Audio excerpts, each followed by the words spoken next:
Para daw kasi. Don't judge the book by its cover, tama. Pero ang mga tao yata sa tingin ko, binabase pa rin ang panlabas na anyo. Anong ibig ko sabihin? Panorin niyo to. Ito pa tayo. Sure. Lang ba?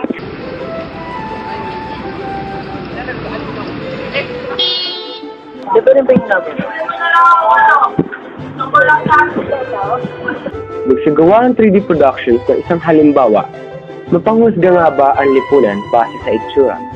Kumuha tayo ng dalawang halimbawa. Ito si Emmanuel Tayas, 17 years old, isang math student, gitarista sa isang banda, single, at matindi sa chicks.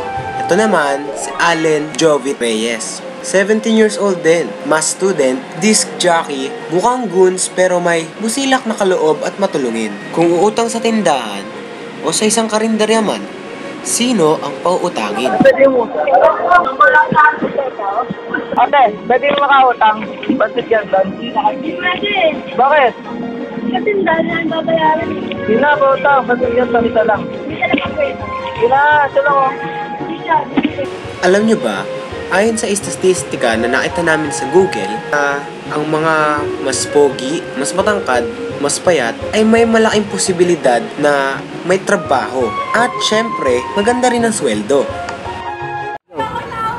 Siguro ang aral na mapupulot, siguro ay nakita nyo. A, ito ba yung pananamit na maano? B, ito ba yung sa bigote para magmukha kang galang-galang? O C, swerte mo kung kamukha pa siya. Salamat tanong ko, Ate. Sino sa tingin niya sa dalawa ang mukhang masipag? Sino kay Boy? Ito ang pangalawa, Ate. Sino sa tingin niya sa kanila yung mabait? Mukhang mabait eh. So, ito last ha. Ito last na tanong. Kung papipiliin sa'yo, sino i-date ka? Sino sa kanila talaga? Wala daw, Dre.